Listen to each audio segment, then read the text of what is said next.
Hello welcome back to my channel. ഇന്ന് മഹാരാഷ്ട്ര വന്നിട്ട് ഞങ്ങൾ ആദ്യമായിട്ട് പുറത്തോട്ട് ഇറങ്ങുകയാണ് കേട്ടോ. കുറച്ച് സാധനങ്ങളൊക്കെ വാങ്ങിക്കാൻ വേണ്ടിയിട്ട് ഡിമാർട്ടിലോട്ട് പോവാണ് കേട്ടോ. ഞങ്ങളിവിടെ കേരള സ്റ്റോർ എവിടെയാണെന്ന് ഇതുവരെ കണ്ടെത്തിയിട്ടില്ല. അപ്പോൾ ഡിമാർട്ടിൽ പോയി കുറച്ച് വീട്ടിലേക്ക് ആവശ്യമുള്ള കുറച്ച് സാധനങ്ങളൊക്കെ വാങ്ങിക്കാൻ തിരിച്ചു. പൊടി ഐറ്റംസ് സാധനങ്ങളൊക്കെ ഞങ്ങൾ വീട്ടിൽ നിന്ന് കൊണ്ടുവന്നിട്ടുണ്ടായിരുന്നു. പിന്നെ അല്ലറ ചില്ലറ കട്ടൻ മാറ്റും കുറേ സാധനങ്ങൾ വാങ്ങിക്കാനുണ്ട്. അങ്ങനെ ഞങ്ങൾ ഡിമാർട്ടിലോട്ട് പോയി. ചേട്ടൻ്റെ കൂട്ടുകാരൻ്റെ ബൈക്കാണ് കേട്ടോ എടുത്തത്. നമ്മൾ വണ്ടിയൊന്നും കൊണ്ടുപോയിട്ടുണ്ടായിരുന്നില്ല. ഇനിയിപ്പോൾ അവിടെ ചെന്നിട്ട് നോക്കണം. അങ്ങനെ ഡിമാർട്ടിലോട്ട് പോയി. ഡിമാർട്ടിൽ പോയിട്ട് കുറേ സാധനങ്ങൾ വാങ്ങിക്കാനുണ്ടായിരുന്നു. അപ്പോൾ നമ്മൾ ആദ്യം വെജിറ്റബിൾ വാങ്ങിച്ചിട്ടുണ്ടായിരുന്നു. എനിക്ക് ഹിന്ദി തീരെ അറിയാത്തത് കൊണ്ട് ഞാൻ പറയുന്നതൊന്നും അല്ലായിരുന്നു അതിൻ്റെ പരിഭാഷ എന്ന് പറയുന്നത്. ചേട്ടൻ ട്രാൻസ്ലേറ്റ് ചെയ്ത് കൊടുക്കുന്നുണ്ടായിരുന്നു. നമ്മുടെ ആവശ്യത്തിന് പറക്കി കുറച്ച് സാധനങ്ങൾ എടുക്കുന്നുണ്ട്. ഈ പറയുന്ന പോലെ നമ്മൾ ക്വാർട്ടേഴ്സിൽ ഫ്രിഡ്ജ് കാര്യങ്ങളില്ലാത്തതുകൊണ്ട് ഒരുപാട് വാങ്ങിക്കഴിഞ്ഞാൽ ചീത്തയായി പോകും. പിന്നെ പയ്യെ കൊണ്ട് നമ്മൾ ഫ്രിഡ്ജ് ബാക്കിയുള്ള സാധനങ്ങളൊക്കെ വാങ്ങിക്കണം. അപ്പോൾ നമ്മൾ ഉടനടി നമ്മൾ ആ ഫ്രിഡ്ജിലോട്ടൊന്നും കിടക്കുന്നില്ല.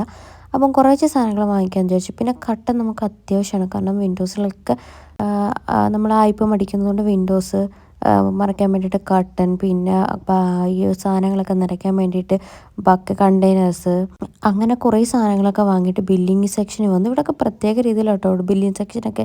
നമ്മുടെ നാട്ടിലെ സൂപ്പർ മാർക്കറ്റ് പോലെയല്ല, എൻ്റെ ഡിഫറെൻ്റ് എല്ലാം ഒരേപോലൊക്കെ തന്നെയാണെന്നുണ്ട്. ബില്ലിങ് സെക്ഷനിൽ മാത്രമാണ് എനിക്കൊരു വ്യത്യാസം തോന്നിയത്. പിന്നെ ഈ പറയുന്നത് പോലെ നമുക്ക് കുറേ വാങ്ങിക്കാൻ ആവശ്യമായിട്ട് നമ്മൾ തുടപ്പ കാര്യങ്ങളൊക്കെയാണ് എമർജൻസി ആയിട്ട് വാങ്ങിക്കണം. നമുക്കൊന്ന് ക്ലീനിങ് വൃത്തിയാക്കി ചെയ്യാൻ വേണ്ടിയിട്ട്. പക്ഷേ അത് ബൈക്കിൽ കൊണ്ടുവരാനുള്ള ബുദ്ധിമുട്ടും ഇത്ര ലഗേജിൽ കൊണ്ടുവരാനുള്ള ബുദ്ധിമുട്ടുണ്ട്. നമ്മളത് പിന്നത്തേക്കൊരു ദിവസത്തേക്കാട്ടെ അങ്ങനെ ഒരു ഈവനിങ്ങിലും കൂടെ പോകുന്നൊരു വ്ളോഗും കൂടെ ഞാൻ ഇതിനകത്ത് ആഡ് ചെയ്യുന്നുണ്ട്. പക്ഷേ അന്ന് പോയപ്പോഴും നമ്മൾ ഈ പറഞ്ഞ തുടപ്പ് വാങ്ങിയിട്ടില്ല. അന്ന് കുറച്ച് ഫിഷ് കാര്യങ്ങൾ ഒക്കെ വാങ്ങിക്കാൻ വേണ്ടിയിട്ടാണ് നമ്മളിവിടെ എവിടെയാണ് കേരള സ്റ്റോറെന്ന് ഞങ്ങൾ ആ സെക്കൻഡ് ഡേ കണ്ടെത്തിയിട്ടുണ്ടായിരുന്നു.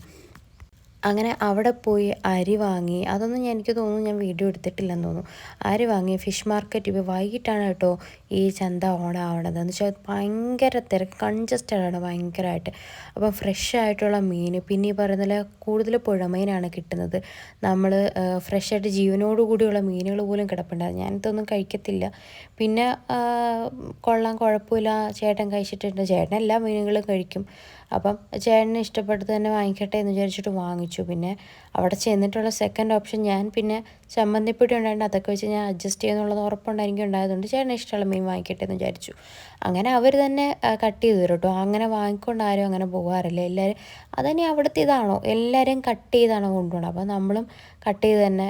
പിന്നെ ഈ ഇത്രയും വലിയ മീൻ വാങ്ങിയാൽ കട്ട് ചെയ്യാനുള്ള ഓപ്ഷൻ നമുക്കവിടെ ഇല്ല. കാരണം അത്ര വലിയ കത്തിയോ കാര്യങ്ങളോ ഒന്നുമില്ല. നമ്മളത്ര എക്സ്പേർട്ടും അല്ല ഞങ്ങൾ രണ്ടുപേരും കുക്കിങ്ങിൻ്റെ കാര്യത്തിലും ഈ ഫിഷ് കട്ട് ചെയ്യുന്നതിൻ്റെ കാര്യത്തിലും. അപ്പം പിന്നെ എല്ലാവരും അങ്ങനെ തന്നെയാണ് വാങ്ങിക്കൊണ്ട് പോകുന്നത്. കട്ട് ചെയ്ത് വൃത്തിയാക്കി ക്ലീൻ ആക്കിയിട്ടാണ് കൊണ്ടുപോകുന്നത്. അങ്ങനെ ഞങ്ങളും മീൻ വാങ്ങി. ഇതിൻ്റെ പേരെന്താ, രോഹു കട്ല അങ്ങനെ എന്തോ ഐറ്റംസിൽ പെടുന്ന എന്തോ ആണെന്ന് തോന്നുന്നു. എനിക്ക് പേരെന്താണെന്ന് ഞാൻ മറന്നു. ചേട്ടൻ അവിടെ നിന്ന് തകൃതിയിൽ ഹിന്ദി സംസാരിക്കുന്നുണ്ട്. ഞാൻ ഇല്ല പൊട്ടനെ പോലെ അവിടെ നിന്ന് അവിടെ എല്ലാം വീക്ഷിക്കുന്നുണ്ടായിരുന്നു.